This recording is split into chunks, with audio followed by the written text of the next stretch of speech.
સ્થાનિક સ્વરાજ્યની ચૂંટણીના પડઘમ વાગી ચૂક્યા છે। તમામ રાજકીય પાર્ટીઓના ઉમેદવારો હવે ચૂંટણી પ્રચારમાં પણ જોરોશોરોથી લાગી ગયા છે।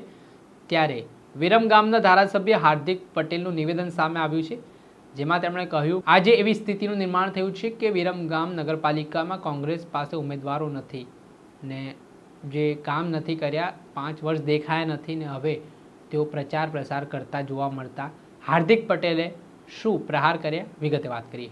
વૈષ્ણવજન તો તેને કહીએ જે પીડ પરાઈ જાનાને રે। નમસ્કાર દર્શક મિત્રો, નવજીવન ન્યૂઝમાં આપનું સ્વાગત છે। હું છું ફૈઝાન। સ્થાનિક સ્વરાજ્યની ચૂંટણીને લઈને જબરદસ્ત માહોલ ગરમાઈ ચૂક્યો છે। નિવેદનબાજીઓનો દોર પણ જોવા મળી રહ્યો છે। ભાજપ, કોંગ્રેસ અને આમ આદમી પાર્ટી વચ્ચે ત્રિપાંખીયો જંગ ખેલાયો છે। ત્યારે વિરમગામના ધારાસભ્ય હાર્દિક પટેલના નિવેદનથી ફરી એકવાર રાજકારણ ગરમાવાની શરૂઆત થઈ છે। હાર્દિક પટેલે પહેલાં તો જે વિરમગામ નગરપાલિકા, તાલુકા પંચાયત અને જિલ્લા પંચાયત માટે ભારતીય જનતા પાર્ટીએ ઉમેદવારો ઉતાર્યા છે, તેમાં લોકોને સાથ સમર્થન આપવા માટે અપીલ કરી છે। વિરમગામમાં ઉત્તરોત્તર વિકાસ થતો હોય તેવો દાવો તેમણે કર્યો છે। સાથે જ તેમણે કોંગ્રેસ અને આમ આદમી પાર્ટી પર પ્રહાર કર્યા।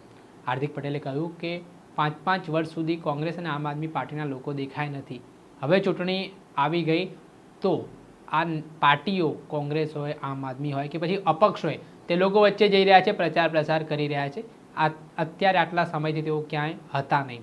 સાથે જ તેમણે કોંગ્રેસ પર પ્રહાર કરતાં કહ્યું કે આજે સ્થિતિ એવી છે કે વિરમગામ નગરપાલિકામાં કોંગ્રેસ પાસે ઊભા રાખવા માટે ઉમેદવાર નથી। પહેલાં તો સાંભળો હાર્દિક પટેલે જે તેમની પૂર્વ પાર્ટીને આડકતરી રીતે પ્રહાર કર્યા તે।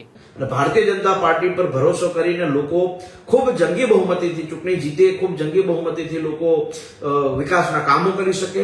અને તમે જોયું છે કે વિરમગામ નગરપાલિકામાં ગઈ વખતે સ્પષ્ટ બહુમતી સાથે સરકાર બની એટલે નગરપાલિકા બની તો અનેક વિકાસના કામો હાથ ઉપર લીધા હતા, પ્રગતિ ઉપર છે। અને આખી વિરમગામ વિધાનસભાની અંદર ચાહે તાલુકા, જિલ્લા, નગરપાલિકા તમામ પાર્ટીના ઉમેદવારો સક્રિય રીતે લોકોની વચ્ચે જઈને કામ કરે છે।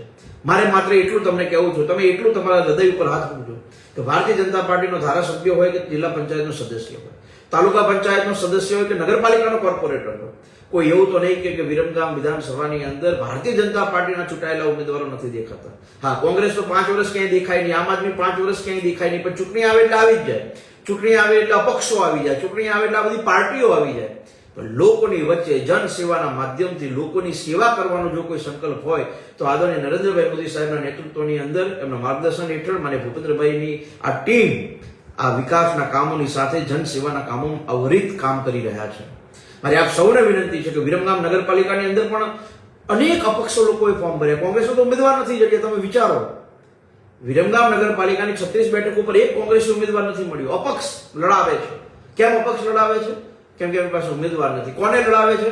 તો કે ભાઈ આનાથી નારાજ હોય, આને ટિકિટ મળી તો એના કુટુંબમાંથી કોકને લાવીને એવી રીતે અપક્ષ ચૂંટણીઓ લડાવવાનું કામ એ કોંગ્રેસ કરે છે। હંમેશા લોકોને ડિવાઈડ કરીને રૂલ કરવાની નીતિ જે કોંગ્રેસની છે એના કારણે આપણા વિસ્તારની અંદર હંમેશા કોંગ્રેસ કંઈક ને કંઈક ગતકડા કરતી હોય, પણ વિરમગામ વિધાનસભાની જનતા હંમેશા નિર્ણય કરતી હોય છે, ભારતીય જનતા પાર્ટીની ફેવરમાં કરતી હોય છે, ભારતીય જનતા પાર્ટીના ઉમેદવારોને જીતાડવા માટે કામ કરતી। આપણે સાંભળ્યા હતા ભાજપના વિરમગામના ધારાસભ્ય હાર્દિક પટેલ, જે એક સમય કોંગ્રેસમાં રહી ચૂક્યા છે। કોંગ્રેસમાં તેમની જે નિવેદનબાજીઓ છે, ભાજપ સામે જે આક્રમકતા તેમણે આપણે ભૂતકાળમાં જોઈ હતી, પરંતુ હવે તેઓ પોતાની જ જૂની પાર્ટીને ભાંડતા નજરે પડી રહ્યા છે ને કોંગ્રેસ અને આમ આદમી પાર્ટી સામે તેમણે પ્રહાર કર્યા અને જનતાને ભારતીય જનતા પાર્ટી જે વિકાસ કર્યો હોય તેના આધારે મત માંગ્યા, તેના જ કારણે રાજકારણ ગરમાયું છે।